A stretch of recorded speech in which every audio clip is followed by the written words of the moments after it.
বলেই তো করতে পারছেন, এটা তো মানতে হবে,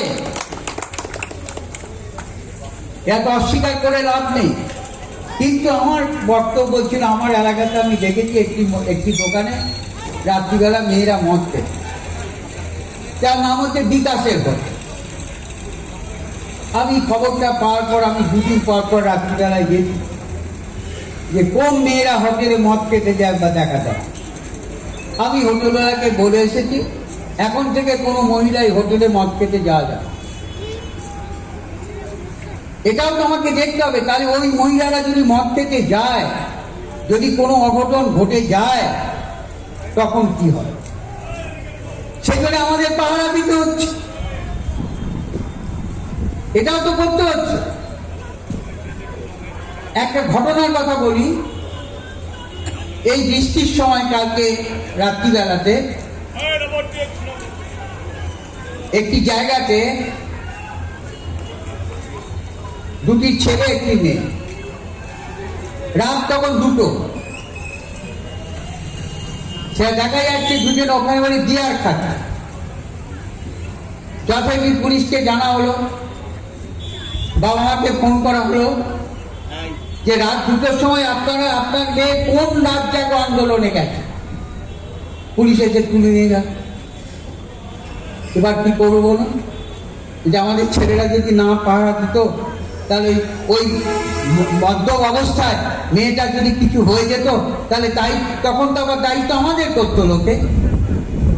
এ কথাগুলো তো ভাবতে হবে। তাহলে বাড়ি কোনো মহিলাকে অসম্মান করার জন্য আমি বললাম না, কিন্তু এই ঘটনাগুলো অনেকে তো জানেন কিন্তু বলেন না, আমাকে বলতে হচ্ছে বাধ্য হয়ে।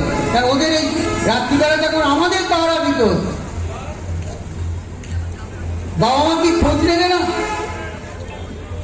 বাবা মা কি জানে না যে আমার মেয়ে সন্ধ্যেবেলায় কোন মদের দোকানে যাচ্ছে? তো বাবা মাদের সাবধান, আপনারা কোন আন্দোলন করুন, আন্দোলনে মোমবাতি জ্বালান, মিছিল করুন, যাই করুন তাই করুন, কিন্তু অনেক জায়গায় যখন যায় তখন আপনি খোঁজ করবেন না আপনার মেয়ে কোথায় গেল। শেষে কিছু হলে জায়গায় এসে আমাদের ঘাড়ে চাপছে। কোনো তো অসুবিধা হচ্ছে নাকি? দেখতে পাচ্ছেন না আপনারা? কেউ তো আমরা দেখতে পাচ্ছি টিভিতে প্রতিবাদ জানিয়ে দিয়ে পরের দিনই বিদেশে বেড়াতে চলে গেল।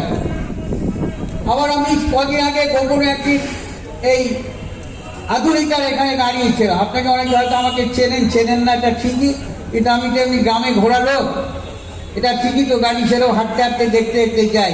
আমিও কাল না একটু সন্ধ্যেবেলা আধুনিকার সামনে দাঁড়িয়েছিলাম, খেয়াল করছিলাম যারা বলছিল পুজো আর মন থেকে নিঃসন্দেহে একটা দুঃখের ঘটনা, অনুতাপের ঘটনা, কিন্তু সবচেয়ে প্রতিবাদী মুখ যখন দেখি আধুনিকাতে বড় বাজার করে ফিরছে তাই গেল। তাই গেছি আমি নিজে না রেখে তো বলতে পারবো না। আমি তো দেখি এই চরিত্রটা খারাপ লাগে, মনটা খারাপ লাগে। কালকে আজকে খারাপ হয়। আমি দেখছি বড় বড় দোকানগুলোতে কদিন ধরে গণেশ ঠাকুর জানেন, আমি গোপনে হানা মারছি, দূরে দাঁড়িয়ে থাকছি, চা খাওয়ার নাম করে দিই, কে বাজার কিনছে দেখছি। আমি দেখলাম আমার একটা